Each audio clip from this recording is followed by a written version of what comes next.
L'UNICEM fédère en Normandie 44 entreprises de carrière pour 128 sites de production. Ces entreprises représentent plus de 2300 emplois directs, emplois locaux et non délocalisables. L'UNICEM nous ouvre les portes des carrières de Normandie.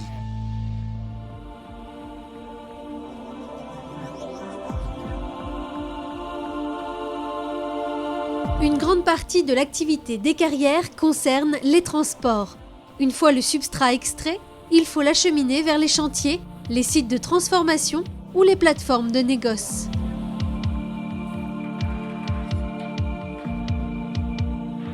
Les granulats produits sur les carrières de la région approvisionnent d'une part tous les chantiers régionaux de façon directe, soit ou de façon intermédiaire, par des points de regroupement de négoce.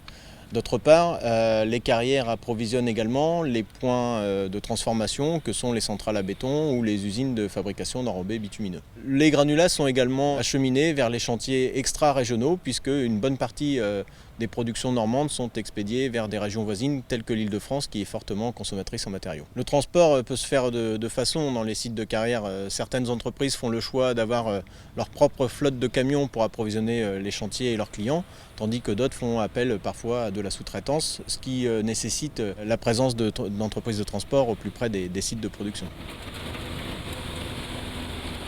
Les carriers font appel à différents types de transports, la route, la voie d'eau et la voie ferrée, parfois seuls ou parfois combinés.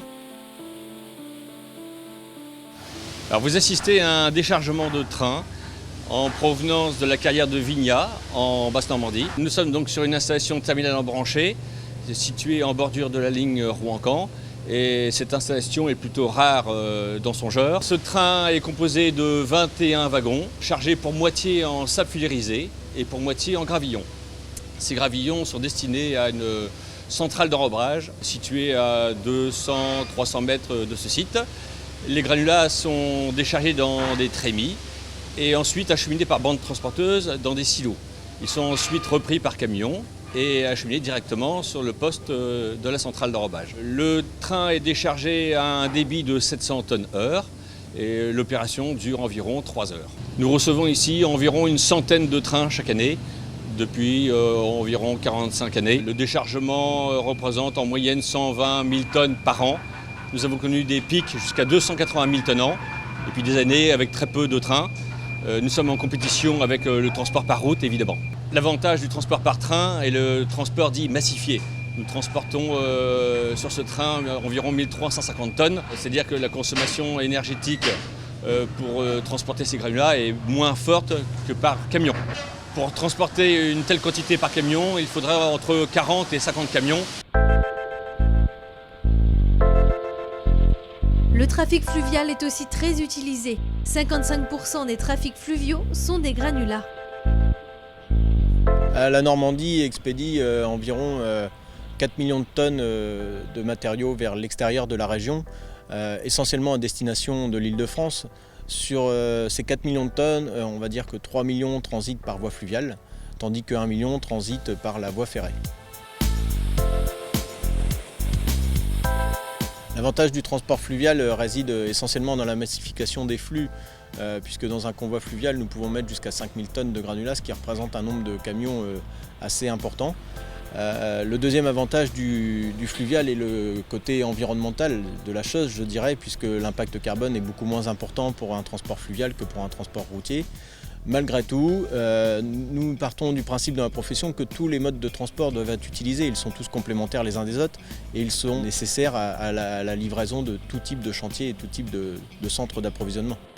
Les transports en carrière génèrent de l'emploi. On compte en général 2 à 3 emplois induits pour un emploi en carrière. Dans le transport fluvial, on retrouve les mariniers et les bateliers, et dans le transport ferroviaire, on va également retrouver les conducteurs, évidemment, je dirais, de locomotives, et également tout ce qui est nécessaire au chargement et au déchargement de ces bateaux. Pour les livraisons à proximité, la voie routière reste la plus adaptée. Il y a 2 types de moyens de transport principaux pour acheminer un tout venant à un site de traitement. qui sont soit ce qu'on appelle par un convoyeur. Ici, nous sommes dans le cas d'un transport routier. C'est comme ça qu'est acheminé le tout venant. Le transport par camion est prépondérant dans la profession puisque nous sommes sur des activités de proximité et donc le camion est le mode qui y répond le mieux. Les avantages sont tout simplement la proximité, la réactivité et la distance très courte de livraison. Le granulat est une activité de proximité. Il est donc en général transporté sur une distance très courte.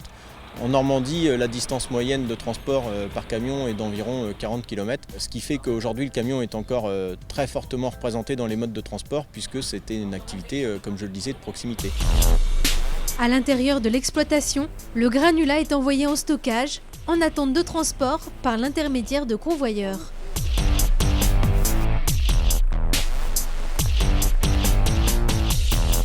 Alors vous voyez à présent un convoyeur à bande transporteuse qui transporte le sable filérisé par l'intermédiaire de plusieurs tapis jusqu'à des silos. Ces silos emmagasinent ce sable et le matériau est ensuite repris par camion. Le débit ici est de 700 tonneurs. Comme vous le voyez, il n'y a pas de poussière, le matériau est relativement humide, donc ça se passe dans les meilleures conditions pour les salariés qui déchargent le train.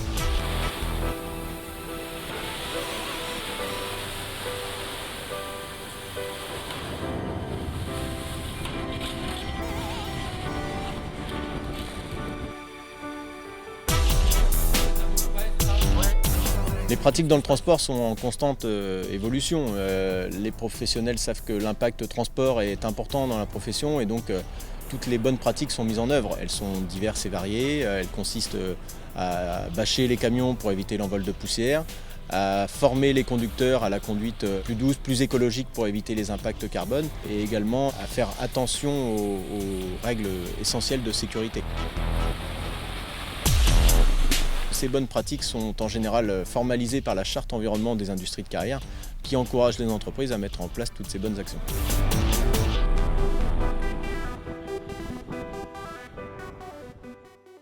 L'UNICEM fédère en Normandie 44 entreprises de carrière pour 128 sites de production. Ces entreprises représentent plus de 2300 emplois directs, emplois locaux et non délocalisables.